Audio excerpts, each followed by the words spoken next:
Hello, and thank you all for joining us today. The first concept we want to introduce in this video is the concept of using a gray card. Now, 18% gray is a mixture of all of the colors in the spectrum. What you do is you fill the frame under the lighting conditions of your subject with your gray card. So if you're photographing like Hal's getting ready to, he's photographing a house. So the house is in the sunlight, in the early morning sunlight. And instead of using a gray card, he used the green grass. I'd like to talk a little bit more about getting the correct exposure, because we were talking about using a gray card to get your exposure. And the reason for the gray card was because if you take all the colors of the spectrum, mix them together equally, you get 18% gray, and that's what your meter is trying to do for you. So if you use a gray card, and it would be very hard to get the right lighting on that gray card right here, because we're not in the sunlight right here, we're in the shadows, and obviously our subject's in the sunlight. What your camera is going to try to do is going to make that white house. It's going to try to make it 18% gray. So you've got to compensate for that and understand that that would be the purpose of trying to focus on a gray card or get your exposure on a gray card, of course. We can't do that here. I'm going to get a spot meter reading on the grass, because grass is basically 18% gray. Now, if you'll notice in the picture, we have grass in the highlights and we have grass in the shadows. So I'm going to get a meter reading off the grass in the sunlight like the house is in the sunlight. And that's where we're headed. All right, here we go. There's our first exposure, which is a fifth of a second at f8. And you can see by our histogram there that the blue, which obviously be the blue sky here, but the blue is a little bit off our histogram to the right. What I would like to do too is, if you want detail in your white areas, the best example would be a wedding dress. Stop and think about the delicate detail that's in a wedding dress. The knitting and just all the detail in how it is sewn together. You want to see that detail. So you don't want your histogram to come all the way to the right. You don't want a perfect histogram if you're shooting something white. Back it off just a little bit and make sure that you have a good exposure in all those little highlight areas so that you can see the texture of that wedding dress, or we can see the texture of this white house better. So I'm going to intentionally underexpose this by about one stop. There we go. And you can see our histogram doesn't go off the scale this time. The owner of the house, the lady that her husband and her live in that house, she was outside doing some gardening, and she saw us there taking pictures, and Hal knows her and has photographed her and her family. She said, "Did you know that my daughter's getting married?" And Hal was like, "No, I didn't know." And the mother was just thrilled. She was like, "Wow, this is amazing. I was just praying this morning, was like, man, I would love to have someone come by and take my daughter's wedding picture." Tilt your head a teeny bit and open your eyes without raising eyebrows. Drop the chin so slight. And our exposure's good. Wonderful. I was asking for clouds because I didn't want the bright sun out there. Okay, Matt, make her smile again. Say something. Really? I think that was it. Megan, we really do have it. You all are great. You all are super.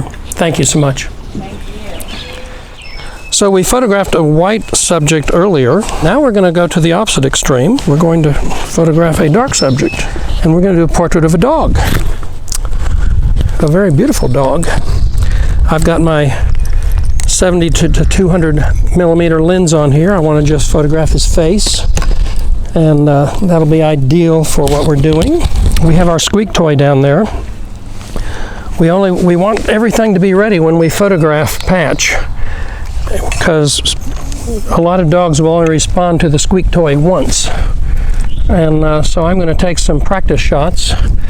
We're in the shade. It's 9:15, so it's a little late in the morning to be shooting, so we're going to shoot in the shade. I'm going to use a fill-in flash, and I'm going to start with 2/3 of a stop off on the flash compared to the normal light. And I didn't turn my flash on. If only we had a professional around. That'd be nice, wouldn't it? And again, I'm not going to get Patch's attention. Okay, again, the dog is very dark, so I'm going to photograph on the green grass, which is very evenly lit. So we don't have any highlights on it like we did earlier. It's kind of dark out here, so I'm going to do Patch at 1/80th of a second at 3.5 is what it says. Now we'll get back over to Patch. We take his picture, and it's a very nicely exposed picture. Now we just have to get Patch's attention. I'll use this thing, and you'll see Patch respond with his ears coming up and hopefully his head tilted. That's what we were looking for. That's what we were looking for. You can see how extremely tight a shot that is. Again, we're just trying to show an example here.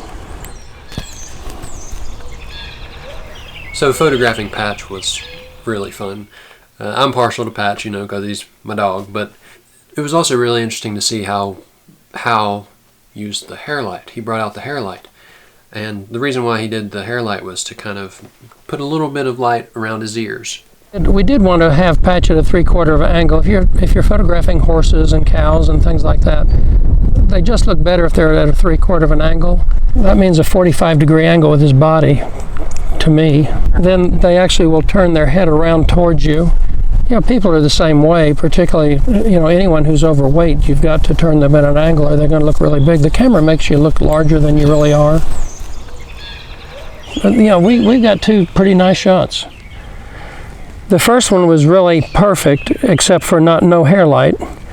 And I'll be honest with you, people are going to be saying, well, gosh, that's such a tiny difference.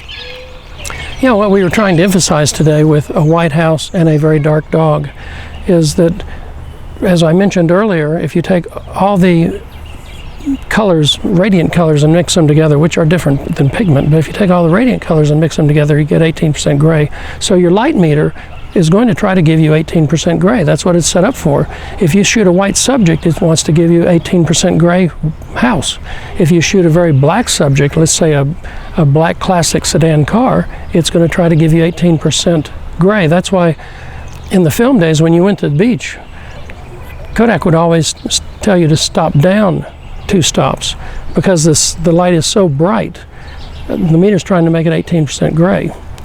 So we wanted to shoot a white subject, the house. We wanted to shoot a dark subject, the dog, to again just show that you want to be really careful when you have a very white subject, very dark subject. And if you would, please remember, if you like what you see, tell your friends about it, subscribe to it. That would really help us a lot. Hey, thanks. Bye-bye.